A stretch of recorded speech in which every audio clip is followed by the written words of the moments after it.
마태복음 4장 18절에서 20절 말씀입니다. 우리 한 절씩 교독하겠습니다.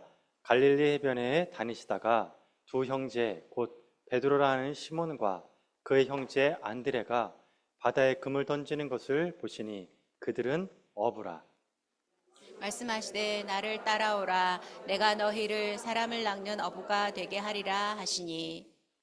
같이 읽겠습니다. 그들이 곧 그물을 버려두고 예수를 따르니라. 아멘. 아멘. 사람을 낚는 어부가 되게 하리라. 이 말씀을 가지고 여러분과 은혜를 나누겠습니다. 이름은 부모님이 여러분을 향한 마음을 담아내고 있습니다. 부모님이 여러분이 이름을 지을 때는 막 짓지 않겠죠. 옛날에는 개똥이, 막순이, 끝순이 이렇게 했잖아요. 험하게 지었지만 지금 우리 유한교회는 그런 이름은 없습니다. 그렇죠? 그 여러분의 이름을 지을 때 부모님들이 정말 사랑하는 마음으로 우리 자녀가, 우리 아기가 이런 사람이 되었으면 좋겠구나, 그런 사랑의 마음을 가지고, 뜻을 가지고 그 마음을 담을 수 있는 이름을 지었을 겁니다. 그래서 이름은 부모님의 마음에 담겠다라는 겁니다. 그런데 그 이름을 바꾸는 경우가 있습니다. 그걸 우리가 계명이라고 합니다. 이 인간의 이름에는 부모님의 마음만 담겨 있는 것이 아니라 하나님의 마음도 담을 수가 있다는 뜻입니다. 하나님이 사람의 이름을 바꾸는 경우가 있습니다. 대표적인 케이스가 누구죠? 아브람. 그래서 PPT를 한번 보시면 그 의미를 한번 보도록 하겠습니다. 하나님은 아브람을 아브라함으로 바꾸셨습니다. 자, 아브람의 뜻이 뭐냐면, 아브람의 아빠가 아브람에게 이름을 지을 때 요 느낌으로 지은 거예요. 우리나라에 그 아버지 그러죠, 아버지. 그 아부하고 똑같아요. 그래서 아부 하면 아빠예요, 아빠. 그러면 람이 뭐냐면 높다예요, 높다. 그러면 이제 이걸 합치면 어떻게 돼요? 높은 아버지. 그러면 이제 이걸 우리나라로 하면 큰 아버지가 되는 거예요. 그러니까 아브람을 지을 때 너는 큰 아버지가 되라. 이걸 이제 조금 더 풀면 어떻게 됩니까? 자식을 많이 낳아가지고 너가 한 가문을 이끌어가는 그런 가문의 수장이 되라. 그게 아브람입니다. 근데 하나님이 아버지의 마음을 이렇게 담았는데 하나님은 이 이름을 바꿨습니다. 비전을 담은 거예요. 그게 아브라함이에요. 그러면 아부에다가 라함을 집어넣으면 되겠죠. 이게 민족이에요. 그러니까 뭐죠? 하나님은 어떻게 바꿨다? 민족의 아버지로. 그러니까 큰아버지를 민족의 아버지로 바꾼 거예요. 그렇죠? 그래서 하나님이 아브람을 부를 때 이렇게 불렀어요. 같이 한번 읽어볼게요. 창세기 12장 1절입니다. 시작. 내가 너로 큰 민족을 이루고 내가 복을 주어 내 이름을 창대하게 하리니 너는 복을.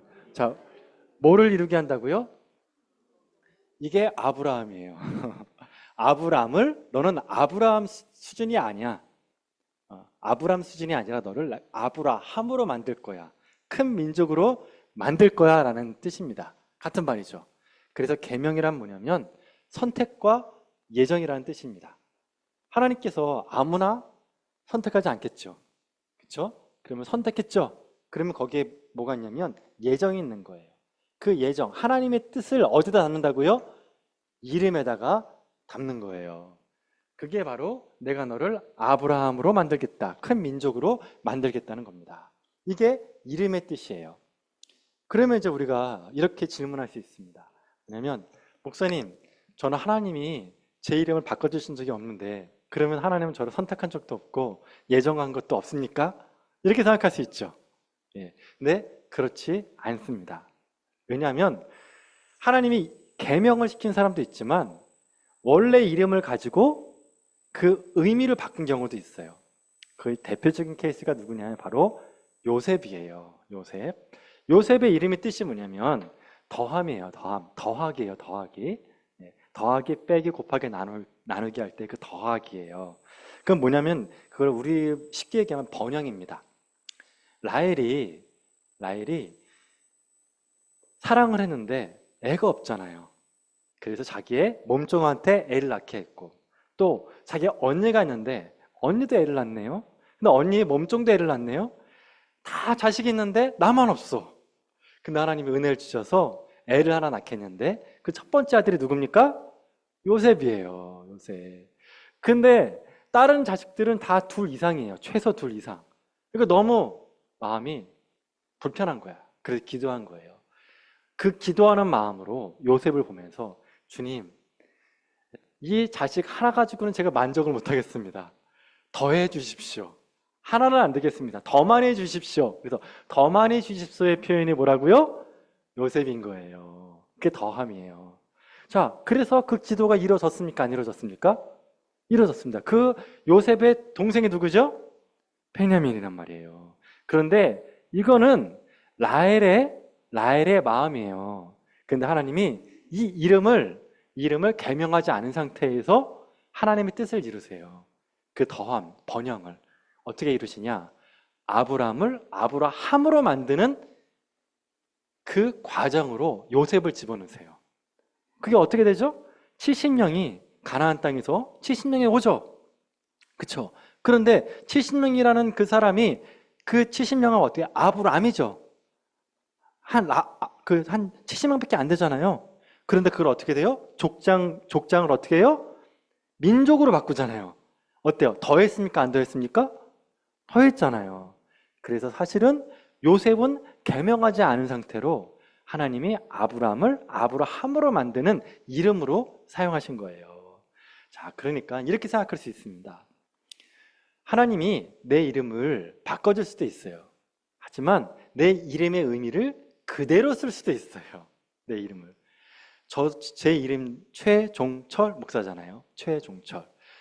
제 할아버지 아버지가 제 이름에 의미를 두고 집어넣은 거예요. 근데 이거를 저는 하나님의 은혜를 생각하면서 묵상했습니다. 그랬더니 얼마나 은혜가 되는지 몰라요. 제 이름에 하나님의 뜻을 집어넣었더니, 그러니까 성경의 가치를 집어넣었더니 더 풍성하게 해석이 되는 걸 제가 경험했습니다. 그래서 오늘 여러분 예배 다 끝나고 나가지고 여러분이 이름에 그 한자 이름들 있잖아요. 그거를 성경적 가치로 다시 한번 풀어보세요. 하나님이 그렇게 여러분을 쓰실 줄 믿으시기 바랍니다. 예. 자, 그러면 이제 여러분, 이제 신약으로 넘어가겠습니다. 신약에서 예수님이 이름을 바꿔준 사람이 있습니다. 누굴까요? 예, 그게 바로 베드로예요. 베드로. 예수님의 12제자가 있었는데 12제자 중에서 딱 한 사람만 이름을 바꿨어요. 그게 바로 베드로였습니다. 그래서 PPT 두 번째를 보세요. 자, 베드로의 원래 이름이 뭐였냐면요, 시몬입니다. 시몬의 이름은 뭐냐면 들으심이에요. 응답이에요. 하나님이 응답해 주셨다. 네, 하나님이 응답해 주셨습니다. 그게 베드로예요.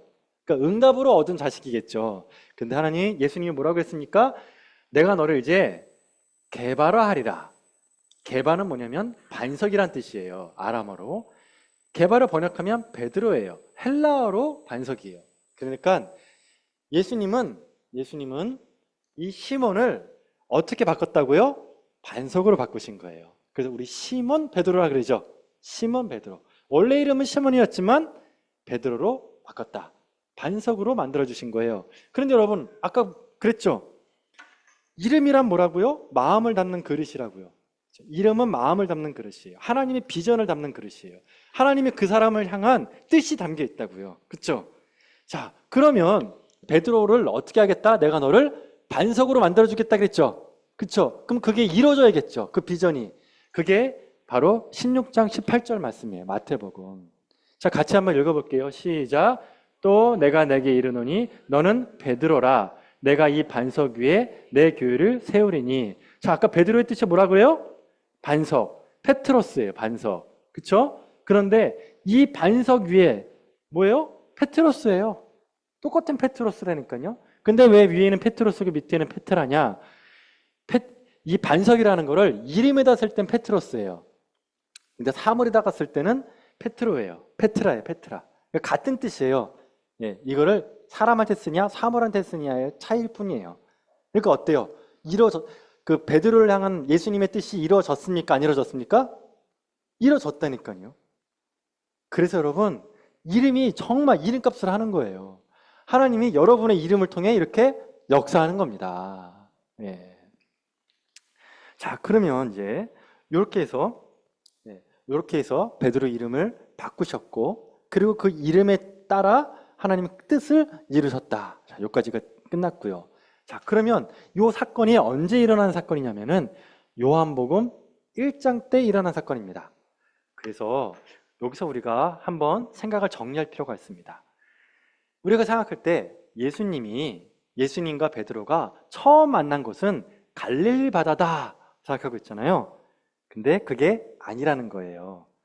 마태, 마가, 누가, 요한을 봤을 때 제일 처음 예수님과 베드로의 만남은 언제였냐? 요한복음이에요. 요한복음이 처음이에요. 자, 이 사건의 배경을 말씀드릴게요. 요한의 동생이 있었습니다.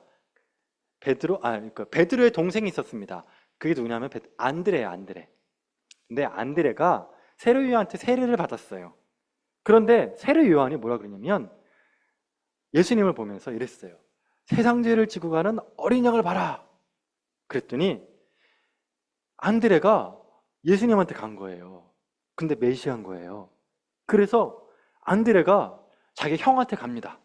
형한테, 나 메시아를 만났어. 메시아를. 그랬더니 베드로가, 그래? 진짜야? 만났다니까. 그랬더니 안드레가, 내가 데려갈 테니까 한번 보여줄게. 그래서 안드레가 베드로를 데리고 예수님께 가요. 요단강으로.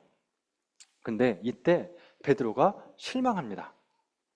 그 실망했다는 근거가 뭐냐면 요한복음 1장에 보면 베드로가 아무 말도 안 해요. 아마 예수님이 이 시대에 와도 아마 우리가 좀 실망할 수 있어요. 왜냐하면 이사야 말씀을 보면 예수님의 외모가 어땠을까요, 여러분? 저보다 잘생겼을까요? 예, 이게 조금 민감한 말 수 있는데 이사야 말씀만 보면 예수님이 저보다는 조금 그랬습니다. 예, 좀 그랬습니다. 예수님이 흠모할 게 없다고 했습니다. 흠모할 게. 그러니까 외모가 참 그랬던 거예요. 예.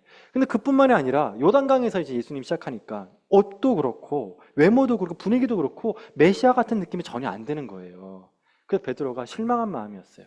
근데 예수님이 시몬을 보자마자 이름을 바꿔버렸어요. 여러분 기분 좋을까요, 나쁠까요? 제가 여러분한테 딱 보자마자 여러분 이름을 확 바꿔버리면 여러분 받으실래, 안 받으실래요? 안 받겠죠. 당신은 누군데 이럴 겁니다. 그래서 이때 이 요한복음 때는 베드로가 예수님을 메시아로 안 믿었다니까요. 베드로의 동생을 믿은 거예요.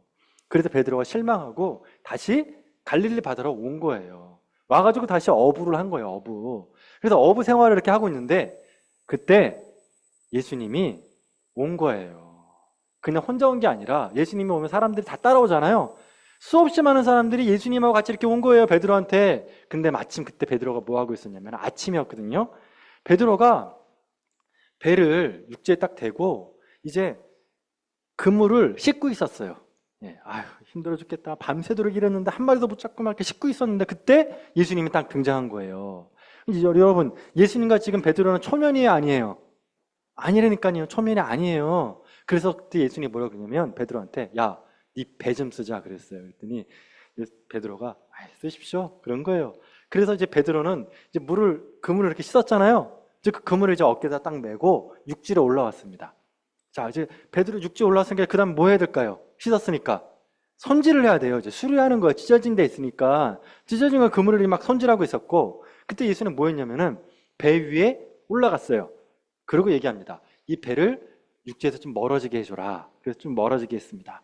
그리고 그때 예수님이 선상에서 이제 말씀을 전했어요. 자, 이제 베드로는 그물을 이렇게 막 수리하고 있고 예수님은 자신의 배에서 지금 설교하고 있어요. 자, 그럼 베드로는 지금 어떤 상태냐? 양다리 상태예요, 양다리. 한 귀로는 예수님의 말씀을 듣고 손으로는 뭐 한다고요? 그물이 있고. 다른 사람들은 지금 열심히 예수님을 바라보고 있고. 자, 이상하죠? 이게 우리의 모습이에요. 베드로는 지금 생업을 하고 있어요. 귀로는 예수님의 말씀을 듣고 있어요. 이게 뭐야 똑같냐? 여러분, 운전할 때 묵상하시죠? 그쵸? 그리고 여러분, 출퇴근할 때 묵상하시죠? 그 다음에 여러분 일하실 때, 설거지할 때 묵상하시죠? 그렇죠? 그러니까 여러분의 생업과 가정일을 하면서 묵상하는 거예요. 그게 베드로 수준인 거예요, 지금 우리가. 이게 우선순위 문제예요, 우선순위. 지금 뭐냐면은 정말 예수님의 말씀에 주여 말씀하소서 주의 종이 듣겠나이다 간절한 마음으로 말씀을 받는 게 아니라 그래 내가 할 일을 하면서 그냥 주님 말씀하십시오 뭐 이런 느낌 있잖아요. 이러고 있었다는 거예요. 우선순위가 밀린 거예요, 지금 베드로는. 생업이 우선이고 예수님은 세컨드예요. 세컨드. 자, 이제 그런 상태로 딱 있었습니다. 자, 근데 예수님이 이제 말씀을 마쳤어요. 그다음 베드로도 뭘 마쳤냐면 이제 이 하고 있던 거, 수리하고 있던 것도 마쳤습니다.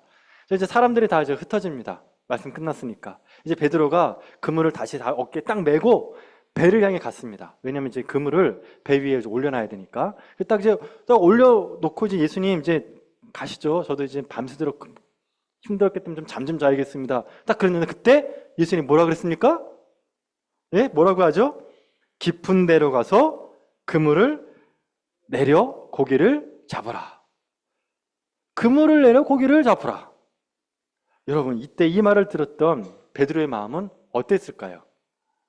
이때 좋았을까요? 나빴을까요?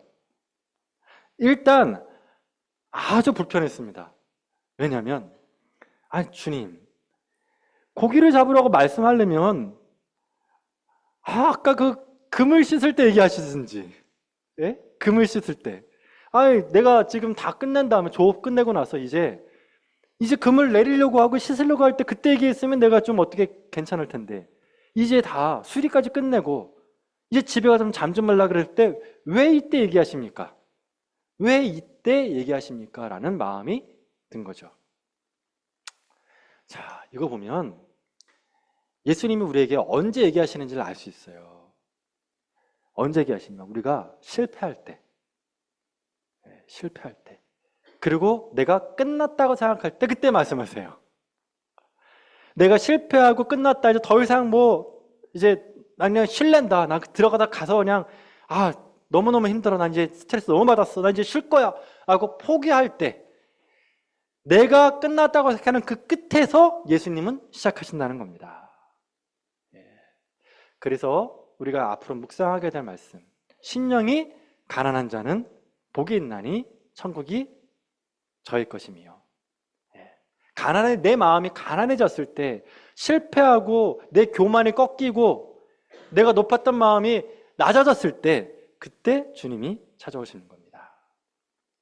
자, 그리고 그런 이제 베드로의 마음은 또 불편했던 마음 있죠? 그것만 있는 게 아니에요. 그 마음 속에는 불신의 마음이 있었어요. 불신의 마음에.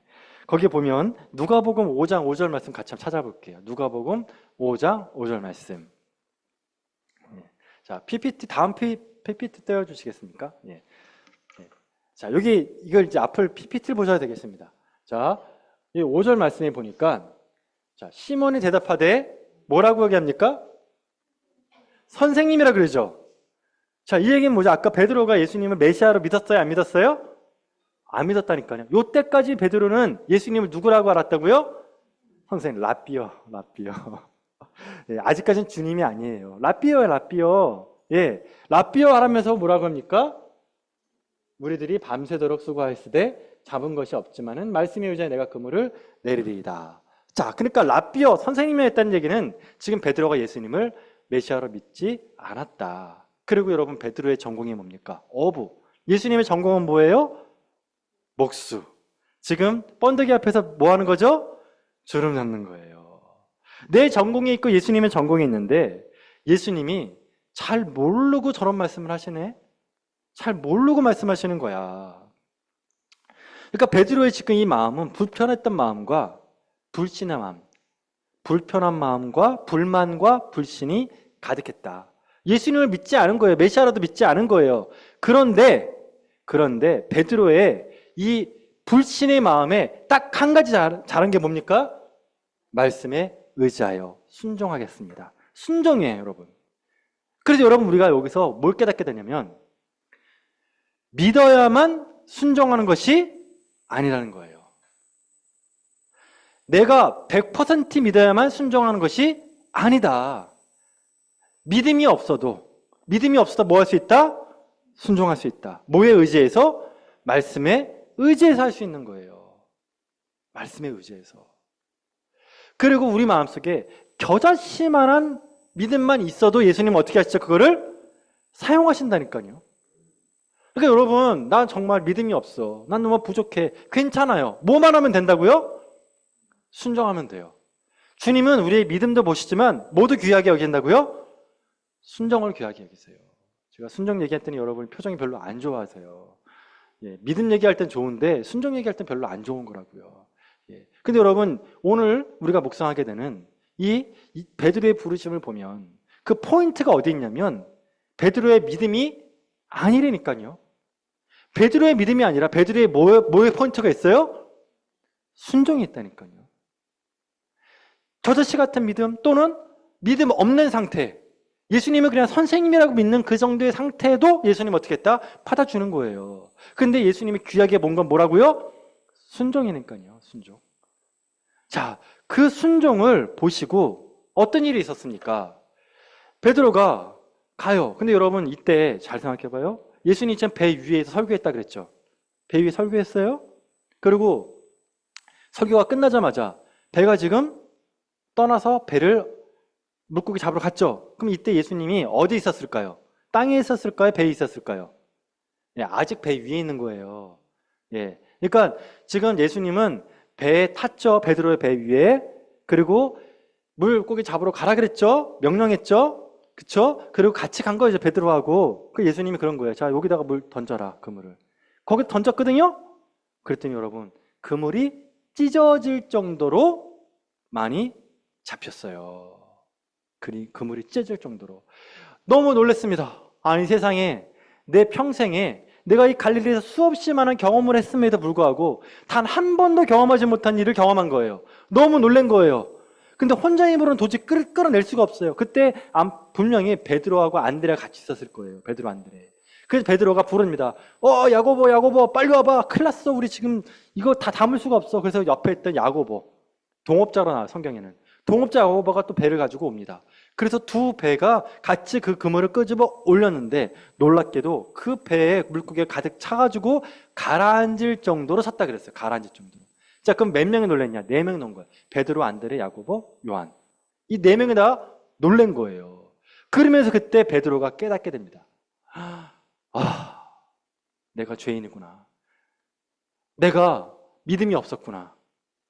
내 동생이 예수님을 메시아라고 했는데 나는 그저 예수님을 내 마음속으로 예수님에 대한 불평과 불만이 가득했는데 예수를 내가 인정 안 했는데 그냥 선생님이 그렇게 얘기하시니까 마지못해 예수님이란 체면 때문에 내가 한 번 한 것뿐인데 예수님은 나에게 엄청난 선물을 주셨구나. 그러면서 뭐라고 합니까? 예수의 무릎 아래 엎드려. 왜냐하면 예수님은 그때까지 앉아 계셨거든요. 보고 계셨어요. 이 모든 과정을 보고 계셨어요. 그러면서 뭐라 그래요? 주여 나를 떠나소서 나는 죄인으로소이다. 자신이 나는 죄인이라는 걸 회개하는 거예요, 여러분. 회개하는 거예요. 여러분 이게 뭐죠? 나의 믿음 없음을 용서하여 주옵소서. 나의 믿음 없음을. 근데 여러분 괜찮아요. 이때 예수님이 그러면 이걸 딱 보면서 그래, 넌 믿음이 없지? 그러면서 주먹으로 한번 뒤어 박았을까요? 안 그랬다니까요. 이제 이 다음 이야기가 바로 오늘 본문 말씀이에요. 마태복음 말씀. 그게 뭐냐면 뭐라고 합니까? 나를 뭐라고요? 따라오라 그랬어요. 마태복음. 따라오라. 자, 베드로는 지금 뭐라고 합니까? 나를 떠나소서. 나를 떠나소서 주님. 저는 죄인입니다. 왜 나 같은 사람한테 이렇게 정말 은혜를 주십니까? 저는 죄인입니다. 떠나소서 했는데 예수님 뭐라고 하다고요? 나를 따라오라 그런 거예요. 따라오라. 그것으로 충분하다. 그것으로. 너의 그 부족한 믿음과 너의 그 애매한 회색지대의 믿음, 그것으로도 내가 충분하다. 저는 이 마음 참 좋아요. 그것으로 충분하다는 거. 너의 그 있는 그대의 모습으로도 괜찮다는 거예요. 그 모습으로도. 너가 나를 메시아로 믿지 않고 선생님이라고 믿었던 그 믿음의 수준만으로 내가 너를 받아줄게. 나를 따라와. 너가 양다리를 거치고 너의 생업이 너의 우선이고 생업이 우선이고 그 다음에 내 음성을 듣는 것은 뒷전이지만 괜찮아. 그것으로만도 충분해. 왜냐? 내가 너에 대한 계획이 있어. 나는 너를 반석으로 만들 거야. 반석으로. 지금은 정말 별거 없지만 난 너에 대한 계획이 있어. 다 계획이 있는 거야. 그래서 여러분, 우리를 향한 마음이 바로 이게 이 마음이에요, 여러분. 저도 목회를 하고 지금 여기까지 지금 오면서 정말 좌절할 때가 많이 있습니다. 그리고 제가 설교 강대성에 오를 때마다 참 많은 시험을 경험하게 돼요. 그 시험이 뭐냐면은 자꾸 이 마음속에 시험이 와요. 뭐냐면 야, 너 같은 게 뭐? 너 같은 게 뭘 해? 자꾸 이런 마음이 들어요. 여러분, 이 마음이 지금 누가 주는 마음일까요? 마귀가 준다니까요, 여러분. 니까짓 게. 여러분, 이게 여러분 목사한테는 이런 일 없는 게 아니에요. 저한테도 있어요. 제가 아무리 최선을 다하고 준비를 해도 정말 최선을 다해 준비해도 제 마음속에 미세하게 들리는 음성. 네가 뭘 한다 그래. 넌 안 돼. 이런 게 자꾸 들려요. 안 된다, 안 된다. 그럼 이거는 주님의 마음이 아니에요. 주님의 음성은 뭐냐면 그것으로 충분하다예요. 괜찮아. 괜찮아. 우리 지금 여호수아 말씀 묵상하고 있죠? 주님이 여호수아한테 하시는 말씀이 뭐예요? 끊임없이 강조하는 게 뭐예요? 강하고 담대하라. 내가 너와 함께한다. 강하고 담대하라. 강강하고 담대하라. 여러분, 예수님이 지금 처음에는 베드로가 예수님 향해 갔죠. 베드로가 예수님 향해 갔을 때는 예수님이 베드로를 불렀습니까? 안 불렀습니까? 안 불렀어요. 그쵸? 그럼 예수님이 언제 베드로를 불러요? 예수님이 우리에게 찾아왔을 때. 예수님이 우리 찾아왔을 때예요. 그리고 찾아왔을 때 어디에 찼어요? 예수님이 지금 배 위에. 저는 이게 되게 중요하다고 생각해요. 뭐냐면 여러분, 예수님은 언제 우리를 부르시느냐? 삶의 현장에서 부르세요. 여러분, 예수님이 12제자를 부르시잖아요. 12제자들을. 근데 그 특징을 보세요. 12제자를 부를 때 집에서 누워있는 제자를 부르는 게 있는 찾아보세요. 예? 저는 이게 아주 중요한 통찰이라고 생각해요. 제가 이걸 묵상했을 때 아주 차있습니다. 예수님은 여러분, 누워있는 사람을 안 불러요. 어떤 사람 불렀죠? 열심히 사는 사람. 예? 세리가 열심히 돈 세고 있을 때, 어부가 열심히 일하고 있을 때, 그 12명의 제자들은 삶의 현장에서 정말 피땀 흘려가면서 정말 최선을 다했을 때 그 사람을 불렀어요. 예. 그게 뭐냐면 여러분, 여러분의 삶의 현장에서 치열한 그 삶의 현장에서 누가 오신다? 주님이 오시는 거예요. 그때 우리가 뭘 해야 되냐? 귀 기울이는 거예요. 귀 기울여야 돼요. 그래서 우리는 이게 요즘에 그 책 유행한 책이 중에 하나가 뭐 듀얼 브레인, 예, 두 개의 뇌를 가지고 있으라 뭐 그런 건데, 저는 이게 이 기독교에도 맞다고 봐요. 그게 뭐냐면 그 두 개의 영성이에요. 듀얼 코어가 있어야 돼요. 하나는 내 생업에 열심히 열중하는 거예요. 내 생업에. 근데 내 마음속엔 또 하나의 채널을 열어놔야 돼요. 그게 뭐죠? 주님의 음성이에요. 여러분 자녀들 보면 희한하지 않아요? 공부를 하는데 어떻게 해요? 그냥 해야 안 해요? 요즘에는 여러분, 전 옛날에 저 자녀 볼 때 두 가지 하면 정말 대단한 것 같아요. 음악 들으면서 공부하기, 그 다음에 놀면서 공부하기. 두 가지 같이 하잖아요. 근데 요즘에는 그 세 개를 같이 하더라고요. 세 개를. 와, 어떤 애는 네 개까지 놓고 같이 이렇게 하는데 정말 놀라워요. 근데 여러분, 이게 우리 신앙생활도 할 수 있다는 거니까요. 여러분이 일상생활을 하면서도 주님의 음성을 듣고 할 수 있어요. 이거 한번 연습해 보세요. 이거를. 삶의 현장에서 주님이 찾아오신다. 그리고 여러분에게 말씀해 주신다는 거예요. 그럼 우리가 할 일은 뭐예요? 순종이에요. 순종. 순종하면 되는 거예요. 자, 이렇게 해서 이제 결론입니다. 그래서 예수님이 뭐라 그래요? 내가 나를 따라오너라. 그리고 맨 마지막에 뭐라고 말씀하시죠? 내가 너를 사랑 낳는 어부가 되게 하리라. 자, 누가 누구를 만들어요? 예수님이 베드로를 만들죠. 자, 아까 그랬습니다. 시몬을 베드로로 만들었죠. 반석으로 만들었죠. 그리고 그 반석 위에 뭘 세웠어요? 교회를 세웠다고요. 이루어졌잖아요. 그러면 사람 낚는 어부가 되게 하리라 그랬죠. 하나님의 의지죠. 그러니까 내 인생은 내가 계획하는 게 아니라니까요. 아니에요, 여러분. 이게 정말 중요해요, 여러분. 내 인생은 내가 조각하는 게 아니에요. 나는 조각이 되어지는 거예요. 누구에 의해서요? 예수님에 의해서. 예수님에 의해서 만들어져 가는 거예요. 나의 의지는 꺾여가고 주님의 의지가 세워지는 거예요. 자, 내가 너를 살아나는 어부로 만들겠다. 이 말씀은 언제 이루어집니까? 사도행전에서. 예수님이 이거를 하려고 3년 걸렸어요. 3년. 3년 동안 제자 양육을 시켜서 성령 강림을 통해 베드로가 사람 낚는 어부가 돼요. 3년 후에. 이게 참 은혜가 되지 않습니까? 여러분, 하나님은, 예수님은 저와 여러분을 향한 계획이 있습니다. 믿으십니까? 여기 계시는 한 분 한 분을 향한 하나님의 계획이 있어요. 예수님이 그러는 거예요. 야, 너 저기 있는 새 봐봐. 먹이시잖아. 풀 봐봐. 먹이시잖아. 하물며 너일까 보냐. 하물며 너일까 보냐. 너희는 먼저 그의 나라와 그의 의를 구하라. 너를 향한 하나님의 뜻을 봐라. 하나님이 반드시 그것을 어떻게 한다고요? 이루신다. 하나님이 이루시는 거예요. 하나님이. 그게 하나님의 선택과 예정이라는 거예요. 선택, 예정, 섭리라는 거예요. 반드시 하나님은 승리하십니다. 내 인생에서 승리하시는 거예요. 하나님의 뜻을 반드시 이루십니다. 말씀을 요약하겠습니다. 예수님이 우리에게 요구하시는 것은 엄청난 믿음이 아닙니다. 대단한 믿음이 아닙니다. 뭡니까? 믿음이 없어도 되고 겨자씨만한 믿음이 있어도 돼요. 순종 하나, 내가 주님 앞에 순종하는 거예요. 주님 말씀하시면 어떻게 하라고요? 내가 이렇게도 해보고 저렇게도 해보고 다 해봤는데 안 되는데요, 주님? 베드로의 말씀처럼. 주님, 내가 이래도 된다고 저래도 아무것도 안 돼요, 주님. 안 돼요, 안 돼. 하지만 내가 주님을 믿지도 못하겠고 그리고 내가 다 해봤는데 다 안 되지만 그래도 어떻게 한다? 말씀에 의지해서 내가 한번 해보겠습니다. 말씀에 의지해서 한번 해보겠습니다. 그거 하나, 딱 하나, 요걸 가지고 주님이 사용하신다는 겁니다. 여러분의 삶에 그런 은혜가 있기를 축원합니다. 이 시간 기도하겠습니다.